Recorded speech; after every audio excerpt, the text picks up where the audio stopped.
بسم اللہ الرحمن الرحیم. ناظرین اکرام السلام علیکم. Stay with Junaid Ansari. میرے ساتھ دو انتہائی ماہر گائنیکالوجسٹ موجود ہیں. Pakistan society of obstetricians and gynaecologist Mirpur chapter, یہاں پر آج اس کی حلف برداری ہے. ڈاکٹر روبینہ صاحبہ, آپ نے بڑی محنت کی, ایف سی پی ایس کیا, ایس او جی پی, اس طرح کی سوسائٹیز, ان کی میٹنگز, ان کو آپ کیا کمنٹ کرتے ہیں؟ بسم اللہ الرحمن الرحیم.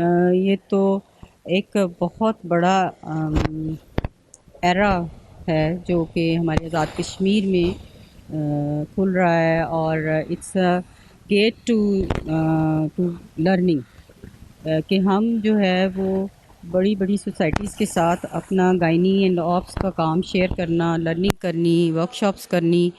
تو یہ بہت ہی ہمارے مدر اینڈ چائلڈ ہیلتھ کے لیے بہت امپورٹنٹ, اور ان فیوچر ہم سارے لوگ اس کے تھرو جو ہے وہ دوسری ڈیولپڈ جو ہماری لرننگ ہے اس میں ہم انوالو ہو جاتے ہیں, کنیکٹ ہو جاتے ہیں.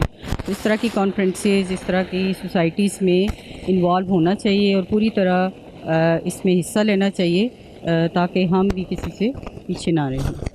آپ کیا سمجھتی ہیں, میرپور جو ہے اسے لینڈ آف برٹش اوورسیز کہا جاتا ہے. وہاں کے لوگ جب آتے ہیں یہاں آ کے تو وہ ہمیں بات پہ مختلف سسٹمز میں, وہ جی انگلینڈ میں نظام ٹریفک کا ایسے ہے, انگلینڈ میں دکانیں ایسی ہوتی ہیں, انگلینڈ میں صفائی ایسی ہوتی ہے.